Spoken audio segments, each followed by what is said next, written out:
الحمد للہ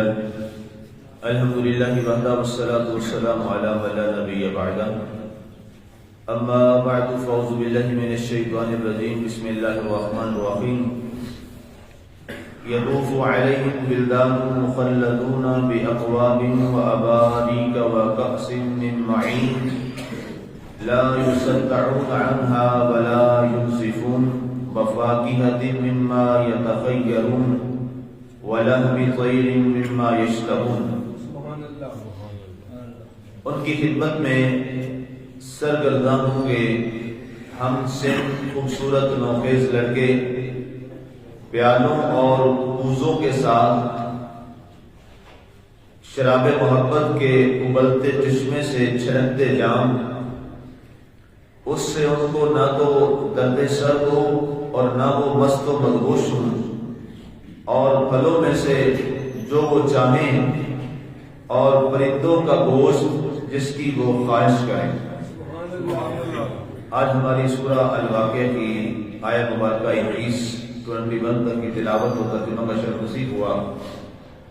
سامعین، گفتگو ہماری کل چل رہی تھی اللہ تعالیٰ کے ان انعام یافتہ لوگوں کے بارے میں جنہیں اللہ تعالیٰ جنت سے نوازے گا، انعامات سے نوازے گا۔ ان کا سلسلہ وار سارا بیان آپ نے کل سماعت کیا، انہی کے اوپر اللہ تعالیٰ کے اور کیا انعامات ہوں گے اس کی بات ہو رہی ہے۔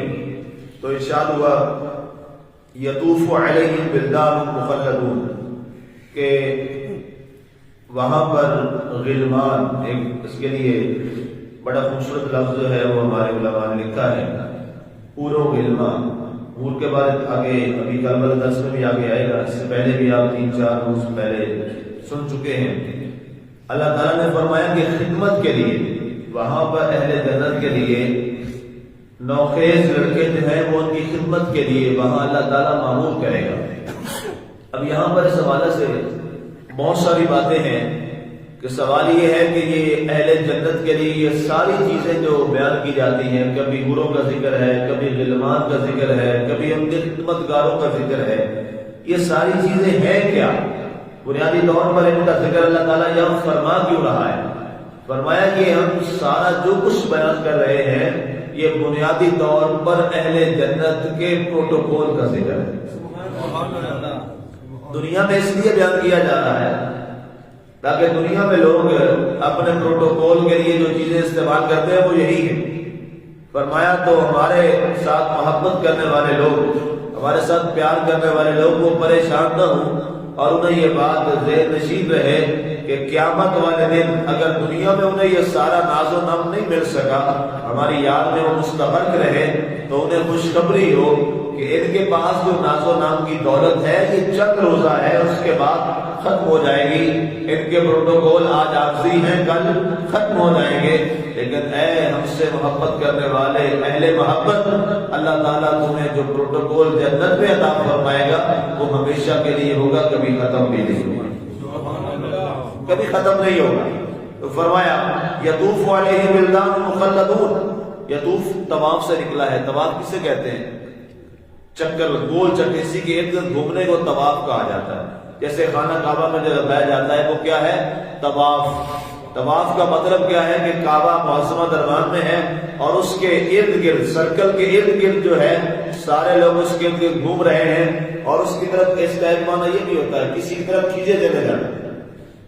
اب کعبہ وہاں پہ ہے، اس کی طرف لوگ کھینچے چلے جاتے ہیں، اور اگر دائرے سے باہر نکلنا چاہیں اور لوگ اس سے باہر ہو کے اگر چکر لگائیں تو کیا طواف ہوگا؟ نہیں ہوگا۔ ایک سرکل بنا دیا گیا، ایک جگہ بنا دی گئی، جو سرکل میں آ کے اس کی جانب کھینچا جائے اور چکر لگائے تو اسی کو طواف کہا جاتا ہے۔ تو اللہ نے یہاں پر استعمال فرمایا یطوف علیہم ولدان مخلدون، فرمایا وہ جو نوجوان نوخیز لڑکے ہیں ان کی خدمت کے لیے وہ طواف کر رہے ہوئے، یعنی ارد گرد ہر لمحہ تیار کھڑے ہوئے کہ جب یہ ہمیں اہل جنت کو حکم فرمائیں تو ہم ان کے حکم کی تعمیل کرتے ہوئے ان کے لیے جو یہ حکم فرمائیں گے ہم فوری طور پہ اس پہ عمل کریں۔ فرمایا یطوف علیہم ولدان مخلدون بأکواب و اباریق، فرمایا وہاں پر جام لیے ہوں گے اور اس کے ساتھ کوزے لیے ہوں گے شراب محبت کے. میں نے شاید کوئی 8-9 دن پہلے اس حوالے سے بات ہوئی تھی، تو وہاں میں نے بتایا تھا کہ شراب جو ہے یہ عربی زبان کا لفظ ہے. ہر پینے والی جو چیز ہوتی ہے، ہر جو چیز پی جاتی ہے اسے شراب کہا جاتا ہے. میں نے یہ پوری تفصیل درس قرآن میں بتائی تھی باہر کہ شراب ہر عربی زبان میں جو چیز پیتے ہیں آپ، جیسے پانی ہے یہ بھی شراب ہے، چائے ہے یہ بھی شراب ہے، آپ کوئی جوس پیتے ہیں یہ بھی شراب ہے.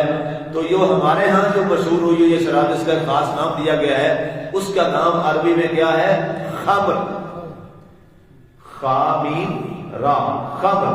چونکہ ہمارے لوگ عربی نہیں ہیں، اجمی ہیں، تو انہوں نے وہ لفظ سنا تو اپنا ایک نام اس کا بنا لیا، خمر کا نام ایک اپنے طور پہ رکھ لیا اور خاص کر لیا شراب. تو یہاں جو لفظ ترجمے میں کیا جاتا ہے شراب، اس سے مراد کو یہ نہ سمجھے کہ نعوذ باللہ یہ وہ والی شراب ہے، ایسا نہیں ہے، بلکہ اس سے جہاں ایسے ہیں جو اللہ تعالیٰ اپنے اہل جنت کو پلائے گا اور ان کا ذائقہ کیا ہوگا. فرمایا دنیا میں تم نے کبھی ایسا ذائقہ چکھا بھی نہیں ہوگا. آگے فرمایا گیا وَكَأْسٍ مِّن مَّعِينٍ، اور خوبصورت ابلتے ہوئے چشموں سے چھلکتے جام ہوں گے. چشمے جانی ہیں، چشمے وہ جناب میٹھے پانی کے بھی ہیں، پیارے پانی کے بھی ہیں، وہ شہد کے بھی ہیں، وہ دودھ کے بھی ہیں. فرمایا یہ سارے چشمے وہاں پر جاری ہوں گے اور ان چھلکتے ہوئے جاموں اور چشموں میں سے انہیں جو ہے وہ پلایا جائے گا. لا يصدعون عنها ولا ينزفون، اور فرمایا اس سے ان کو نہ تو کوئی درد سر ہوگا اور نہ ان کے اندر کوئی مدہوشی کا عالم آئے گا. فرمایا بعض دفعہ ایسا ہوتا ہے کہ آپ کوئی ایسی چیز بھی لیتے ہیں، ٹھنڈی ہے یا وہ گرم ہے، اس سے یا جناب آپ کے کوئی درد سر شروع ہو گیا یا کوئی بلڈ پریشر بڑھ گیا یا کوئی نزلہ زکام ہو گیا، کوئی ایسا مسئلہ ہو جاتا ہے، بیماری لگ جاتی ہے. بعض کو گرم اچھا نہیں رہتا، بعض کو ٹھنڈا سوٹ نہیں کرتا. اللہ نے فرمایا اہل جنت جب وہاں جنت میں جائیں گے ساری بیماریوں سے پاک ہو جائیں گے، صاف ہو جائیں گے، اور وہ جس جام کو جس انداز میں پئیں گے اللہ تعالیٰ اس میں انہیں راحت نصیب فرمائے گا. انہیں اس کے بعد کوئی بیماری کا شک و شبہ اور شائبہ بھی نہیں ہوگی. دنیا میں رہتے ہوئے کئی دفعہ ہمارا جی چاہتا ہے کہ ہم یہ کھا لیں یا یہ پی لیں، لیکن بیماری کے ڈر کی وجہ سے دل چاہ بھی رہا ہے لیکن کھا نہیں پاتے. کئی دفعہ ایسا ہوتا ہے بڑے میٹھے کھانے ہیں آپ بڑے سامنے لیکن کھا نہیں سکتے. کیا ہے جی؟ ذیابطیس ہے، شوگر ہے، ٹھیک ہے جی، اور بڑے مرغن کھانے پڑے ہیں، بڑے چٹپٹے کھانے پڑے ہیں، نہیں کھا سکتے. کیوں جی؟ بی پی کا پرابلم ہے، ٹھیک ہے. اسی انداز میں جناب روغنی چیزیں پڑی ہے، بڑی دل چاہ رہا ہے، ایک ادھی ہارٹ پیشنٹ ہے، یہ مسئلہ ہے. کوئی اور چیز اسی طرح کی گوشت پڑا ہے بڑا زبردست لیکن کیا جی یورک ایسڈ کا مسئلہ نہیں کھا سکتے. تو یہ نعمتیں بڑی ہیں، جی بھی چاہ رہا ہے لیکن کھا نہیں سکتے. اللہ تعالیٰ فرماتا ہے کہ جب اہل جنت وہاں پہنچیں گے وہاں یہ کوئی ایسا مسئلہ نہیں ہوگا. فرمایا جس کو وہ چاہیں گے، جو ان کا دل چاہے گا. قرآن نے فرمایا پہلے اس کا رس گزر چکا ہے، کل ما تشتہی انفسکم، تمہارا جو جی چاہے گا وہی تو کہاں سے کھا لو گا. اب والی بات کو سمجھ، یہ سارے انعامات. اور آگے ایک اور ارشاد فرمایا سبحان اللہ وفاکہہ، فروٹ کا ذکر بھی اللہ نے فرمایا، پھل کا ذکر بھی فرمایا، وفاکہہ مما یتخیرون، اور پھل بھی وہاں پر ہوئے اور پھلوں میں سے جو تم چاہو گے اللہ تمہیں وہی عطا فرمائے. اسے کہا میں آتا ہے کہ جنتی جب خواہش کرے گا، تمنا کرے گا اے اللہ مجھے یہ پھل مل جائے، تو فرمایا فوری طور پہ حور و غلمان ایک خوبصورت تشت کے اندر سجا کر اس کے سامنے پیش کر. ایک تو یہ منظرنامہ ہے، ایک اور منظرنامہ اللہ نے لکھا ہے، اس پہ بھی پہلے درس گزر چکا ہے. اللہ تعالیٰ فرماتا ہے کہ جنتی تکیے لگا کے، متقین وہ تکیے لگا کے بیٹھے ہوں گے اور ان کے سامنے دائیں بائیں خوبصورت نہریں اللہ نے گزاری ہوگی، اور نہروں کے کنارے پر اللہ تعالیٰ نے پیارے پیارے پھل اور باغات لگائے ہوں گے، اور باغوں میں یہ نہریں جاری ہوگی، اور اس کے کنارے پر وہ تکیہ لگا کے بیٹھا ہوگا اور وہ خواہش کرے گا کہ یہ پھل جو ہے یہ لیٹے ہوئے میں اس کو توڑ لوں، اپنے ہاتھوں سے توڑوں. تو اللہ فرماتا ہے میں ٹہنیاں اس کے سامنے جھکا دوں گا، وہ اپنی مرضی سے جو چاہے گا توڑ کے کھا لے گا. اندازہ کیجیے یہ والی سہولت تو کسی کو بھی میسر نہیں، جتنا بھی وہ کر لے. تو رب ذوالجلال نے ارشاد فرمایا کہ یہ سارے انعامات جو ہیں یہ میں کن کو عطا فرماؤں گا؟ جنہوں نے دنیا میں اپنی زندگی میری رضا کے مطابق گزاری، میری رضا کے مطابق گزاری۔ اور انسان دنیا میں بھی تنگ رہے اور آخرت کے لیے بھی کچھ نہ کرے تو پھر کیا ہوا؟ اس سے میرا خیال ہے بڑا جاہل آدمی کوئی نہیں ہے۔ وہ غالب نے کہا تھا کہ تنگ آ کر تو کہتے ہیں مر جائیں گے، مر کے بھی شہر نہ پایا تو بگڑ جائیں گے۔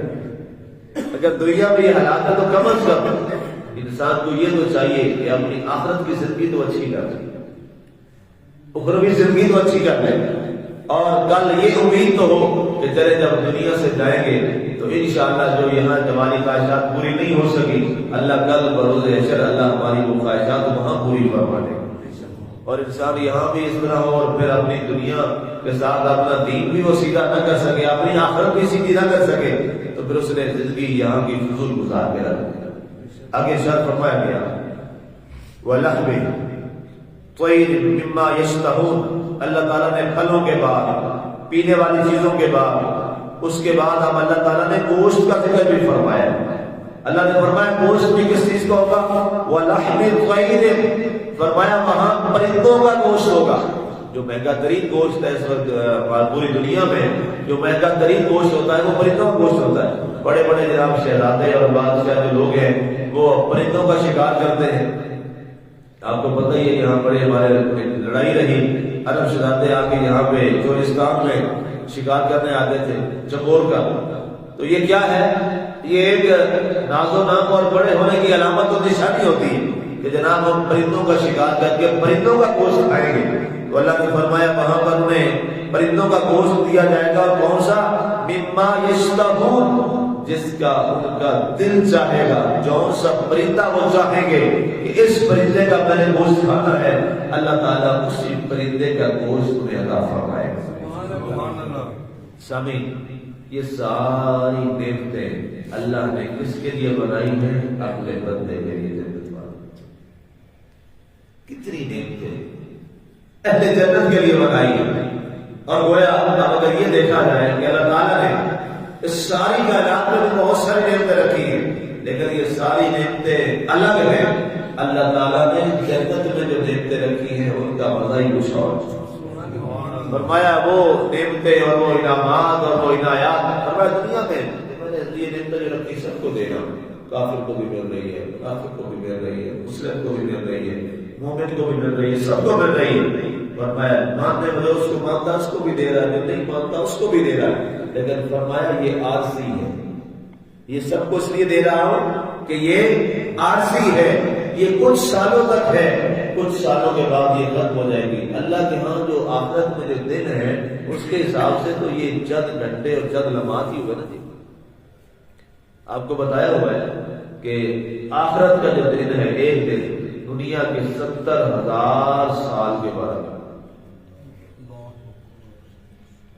دنیا کا 70,000 سال ہوں، 70,000 سال، یا کسی کی 70-75 سال عمر ہو تو وہ بڑی نعمت اور غنیمت ہوتی ہے۔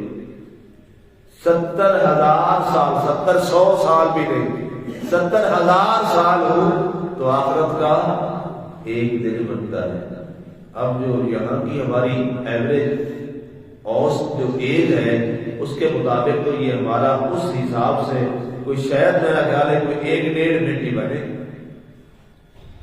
چلے سب سے زیادہ ایج لگا لے، 100 ہی لگا لے، 100 والے ویسے ہوتے کوئی نہیں، چلے کھلا دل کر کے 100 ہی لگا لے، تو پھر بھی اس حساب سے کچھ نہیں بڑھتا۔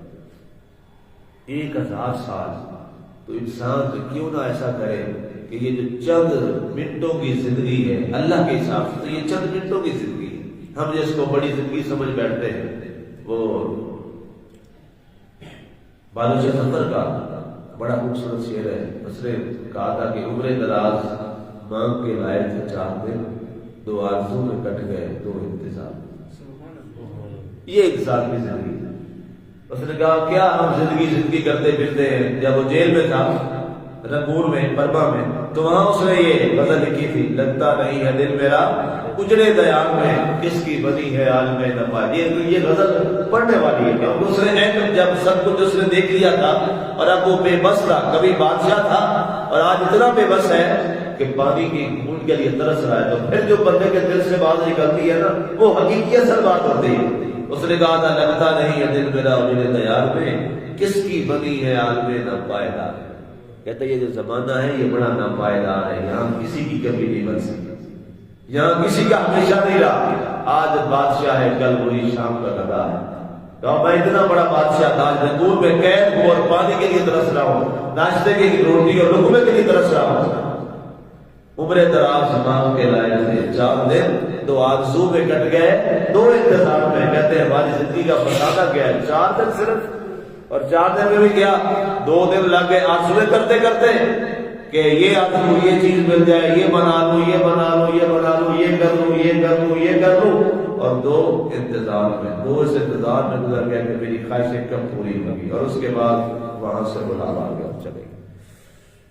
اس لیے کیوں نہ ہم اپنی اس زندگی کو اللہ اور اللہ کے رسول کے تابع کر دیں، اور پھر جب اللہ اور اللہ کے رسول کے تابع زندگی گزرے گی، جتنی ہماری خواہشیں ہیں اللہ فرماتا ہے یہ میرے ذمہ کرم پر ہے، میں کل جنت میں تمہیں ساری تمہاری خواہشوں کو پورا فرماؤں گا۔ اللہ کی ذات ہمیں اپنے حضور اس زندگی کو قیمتی ترین جانتے ہوئے اس کو اللہ کے حضور اس کے احکامات کی پیروی میں گزارنے کی توفیق عطا فرمائے۔